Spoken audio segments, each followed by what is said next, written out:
Hi, this is Matt with AppliancePartsPros.com. Today we'll be showing you how to repair your appliance. Remember, anytime you work on an appliance, make sure it's unplugged or the circuit breakers are off so there's no chance of electrocution. In this video we're going to show you how to change out the agitator repair kit. It's going to be a very easy repair and it should only take you a few minutes to do. If you already have one, great. If not, you can click on the link below or get it from AppliancePartsPros.com. When you open up the agitator cam repair kit, you're going to get the instruction sheet, a new cam, a new bearing, and the 4 agitator dogs. We have to go ahead and pre-assemble the agitator repair kit before we can put it in the agitator. So you have to take the agitator cam and put the dogs in it. Make sure that you put them with the curve of the cam like this. If you put it in the wrong way, it won't agitate.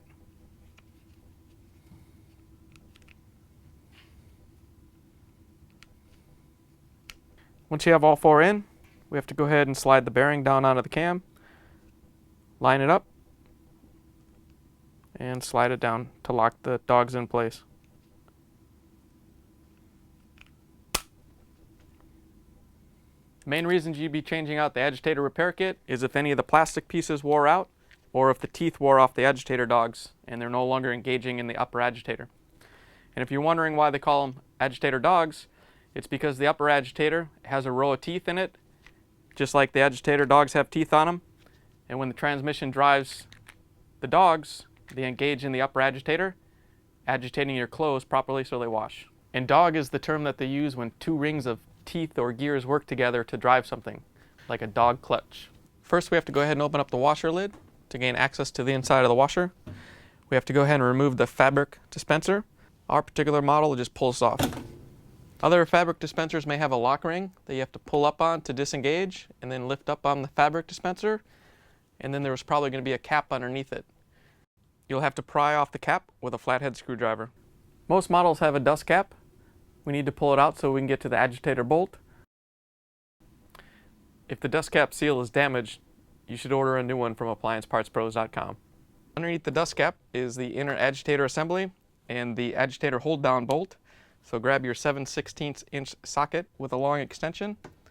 When you first start to take out the bolt, it may be a little tight, so you have to reach down inside the tub and hold the lower agitator while you break it free. Once you feel that the bolt is all the way out of the threads, lift the agitator out of the washer. The bolt will stay in the agitator until we take it apart. With the agitator out of the machine, we can separate it into its 2 pieces.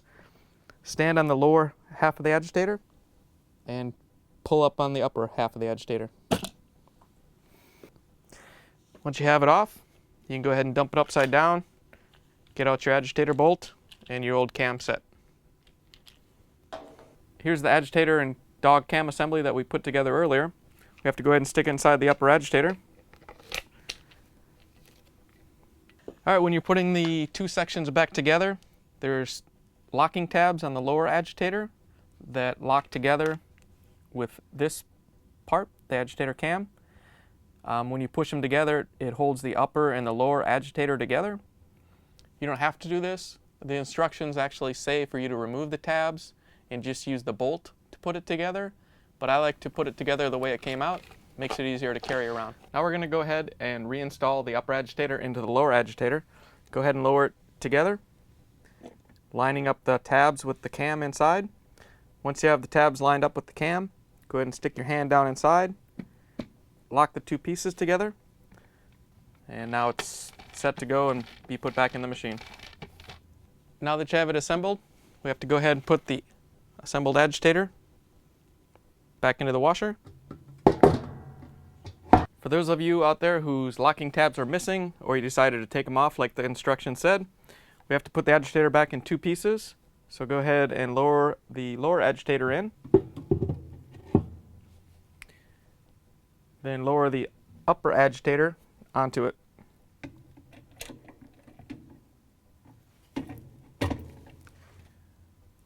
Once you get it in there, you'll just put the bolt back in place to hold it down.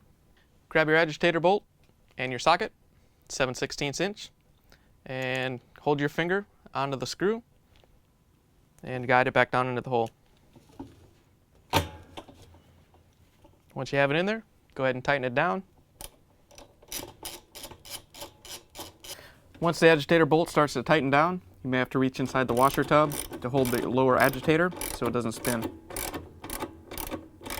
Once you have the bolt installed, we have to put back in the dust cap. This sometimes goes in and pulls off the seal, so make sure you take a drop of liquid detergent and put it around the edge so it slides down into place nice and easy. We can reinstall any cap or fabric dispenser you took off to get the agitator out. Just go ahead and snap it back in place. Ours is just the snap-in type. So that's all you got to do. Now that we have everything reinstalled, we can go ahead and plug it back in and take it for a test spin.